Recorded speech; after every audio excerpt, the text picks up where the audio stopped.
Hello again YouTube, my name is Hans and welcome to my channel and this episode of Darktable Insights. Darktable is one of the best free tools for organizing and editing your photos. Today I'm going to talk about some important concepts about how Darktable works. So come on, let's go!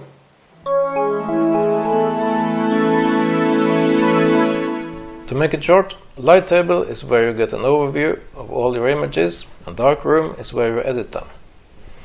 In Lighttable, you can import and export, you can delete images or remove them from the library, copy edits and history stacks between images, and of course manage metadata, as I showed you in an earlier video. In Darkroom, you can only work on one single at a time, except for one thing. You can copy complete edits from one image to one or more others. And the way you do that is that you mark the current image, press Ctrl+C on your keyboard, then you mark the first image you want to copy the edit to, and you can hold Ctrl and select single images, or you can hold Shift and select the last image. There we have 5 images selected, and then Ctrl+V. So now all these 5 have the same edit as the first one. When you import images, Darktable needs to know where on your hard drive the images are stored. This information is kept in a database. This database is located in rather obscure places, but it can be useful to know where it is. On a Linux system like I have, let's find the file manager. There. You will find it in a home folder, and you have to press Ctrl+H to show hidden folders and files. Found it in the .config folder, and then you go to Darktable folder, and here you have library.db. That's your database. In the database is stored the paths to all the image files and also the thumbnails you see in Lighttable mode, and information about all the editing that has been done to the images. You see, when you edit raw images in Darktable, the raw files themselves are never changed. Everything you do to an image is stored as a set of instructions in the database, and also in a separate text file with the same name as the image file. I'll show you an example in the file manager. Let's say here we have let's take this image file here, a CR2, a Canon RAW file, and we have these two XMP files with the same name. If you remember, in this collection we have 2 instances of the same image, and they both share the same RAW file, but they have different XMP files. That's these 2 here, this one and this one. And these are just all the instructions. So if I open this in a text editor, you can see all of this is the instructions that Darktable reads about what you have done to the image. Every time you make an adjustment, Darktable will go through all these and read them again, and with the new adjustment you made, and then it will render the image on the screen. Also, when you export as a TIFF or JPEG or something, all these instructions are read again. Darktable writes these instructions to the database and to the XMP files automatically every time you change anything.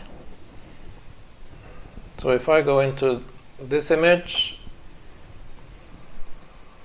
the image file, the RAW file, and the entries in the database is read, the file is rendered, and if I do something, say I enable the shadows and highlights module like this, then that adjustment is written back to both the database and the file.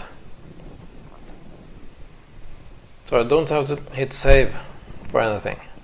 Also, when you back up your raw files, it's important to also back up the XMP files so you don't lose any work if your database should get lost or damaged.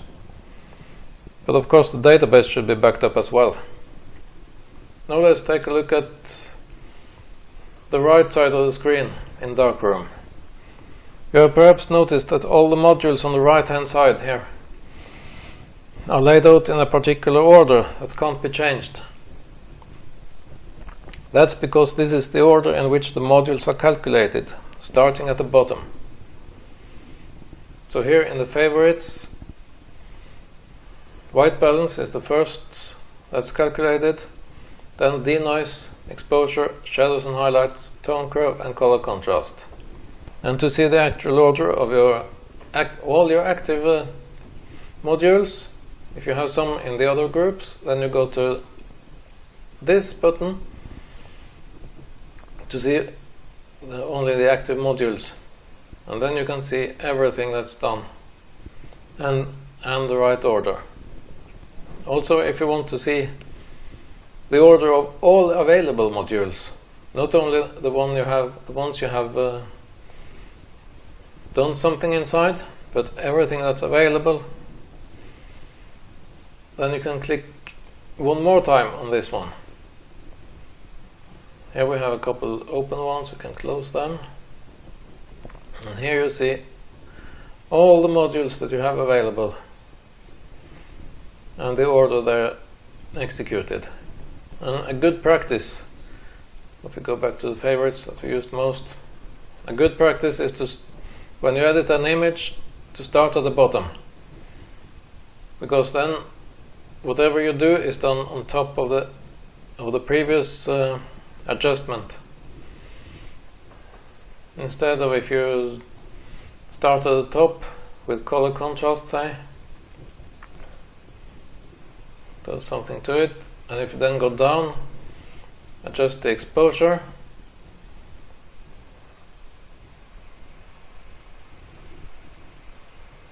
or say, well, anything done below that, this is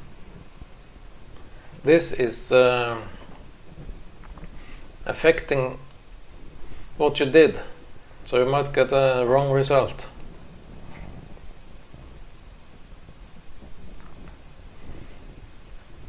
And this order is chosen by the developers to give the best possible image quality.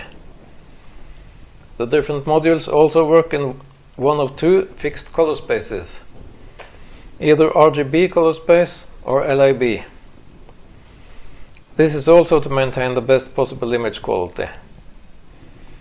Modules before input profile, if we go back here, let's see here, input color profile and output color profile.